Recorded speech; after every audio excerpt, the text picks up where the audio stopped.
Hello, everyone. Welcome to today's Dharma talk.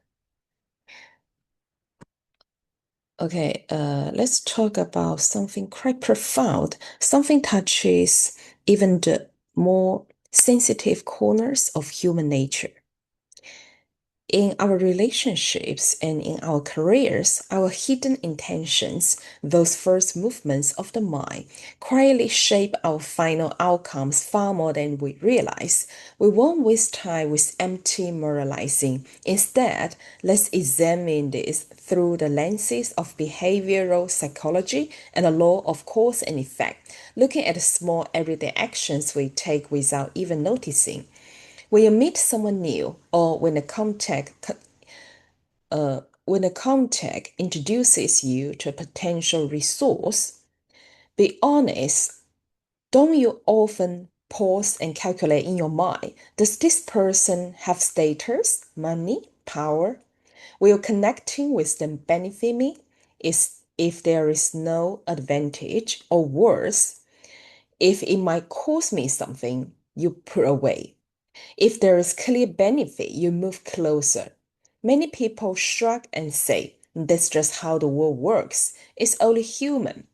But in the ancient Eastern wisdom traditions, in Buddhism, the moment you harbor the intention to take advantage of someone else's interests, it is already called taking what is not given. At its root, it's a thief's mind. You may think you're clever, that your calculations are sharp, but others are not fools. There is no free lunch in this world. This kind of calculating mindset doesn't just appear in Chinese thought. Western culture recognizes it too. The moment you approach people with hidden agendas, that fifth heart leads into your expression, your eyes, your entire presence. People sense it. They call it safety, fly, not to be trusted. When everyone is busy calculating everyone else, how can any real friendship ever form? True friends, in the language of the Dharma, are like bodhisattvas. They help you purely, expecting nothing in return. This naturally brings us to the second great force at all, the destructive power of speech, specifically what we call divisive speech or two-toned talk.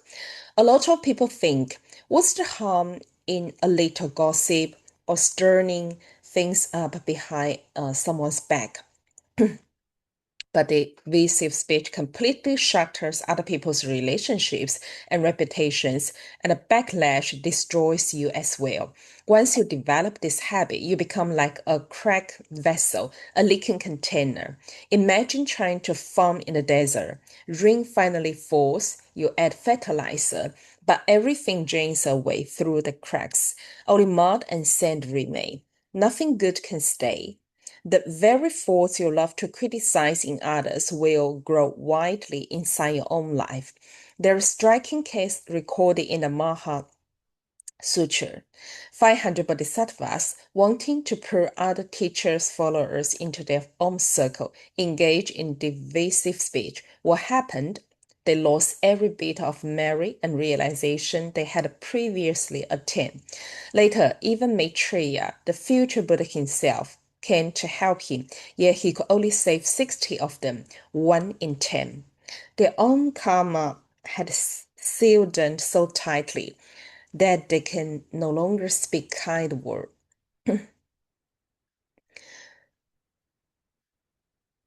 So, why do people speak divisively? Divisively, what's the real psychological root? Strip away the layers, and it comes down to three simple words: fear of others succeeding. You are afraid someone else might shine, so you tear them down to make yourself look bigger, to keep them under control. When you carry this fear of others doing well in your heart, you have turned the whole world into your enemy. And sentient beings are extraordinarily sensitive.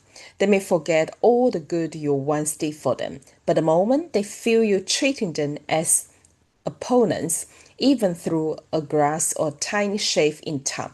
They will remember it for the rest of their lives. They immediately begin to guide against you, to distance themselves, sometimes even to oppose you. The consequences don't wait for the next life. Often within weeks or months, you find yourself isolated, alone, with people quietly slipping away. The way out is surprisingly simple. Change your heart. Start genuinely wishing others well. Praise them sincerely. When people feel that you truly want them to succeed, they sense it deeply. They come to believe that losing you would be a great loss, and they will stand by you with loyalty. To make this concrete, consider two contrasting examples. First, the historical figure Liu Bei from the Three Kingdoms period. During the desperate retreat at Changban Slope, with Cao Cao's massive army in pursuit, Liu Bei was fleeing with a group of civilians, the old, the weak, and the wounded. Did he abandon them to save himself and his family? No.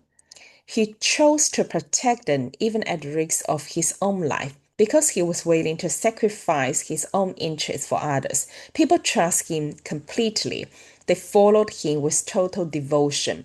A man who once sold straw sandals eventually became emperor.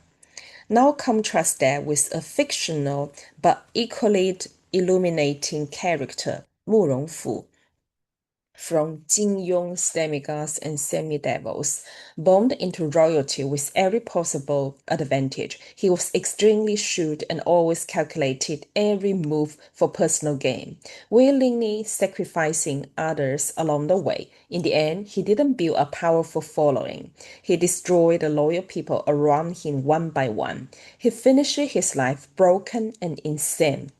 These two stories illustrate an iron law. If you calculate and harm others for your own benefit, you will ultimately lose everything.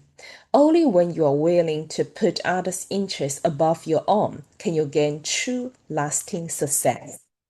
In our modern workplaces and careers, this principle matters enormously. The sutras say that those who completely abandon divisive speech do not fall into extinction. In practical terms, it means such people understand cause and effect. They act according to objective laws and principles. A person who is always calculating and spreading division doesn't just lose relationships, they gradually lose the ability to discern truth from falsehood. Their speech becomes illogical. They intend to say one thing but express another. They can't even hold a coherent point. Look around at people who achieve great things, whether it's someone like Elon Musk or the colleagues in your own company who get promoted and trusted. You will find they consistently maintain strong positive karma. They respect rules, systems, and objective reality. It's like cooking rice. You need water, rice, and the right heat in the correct proportions. Deviate from the principles and the meal fails. If you think rules don't matter, even in something as simple as cooking, who would dare hand you a company, a team, or a major project? Look honestly at yourself and the people around you.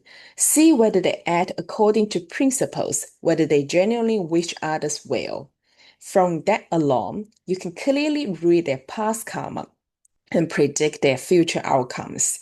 In the end, you don't need fortune tellers. Just observe these patterns, and the past becomes obvious. Let go of the calculations, stop the divisiveness, and step by step become the person you are truly capable of being. Okay, that's all for today. Thank you so much. May this merit benefit all sentient beings. Thank you.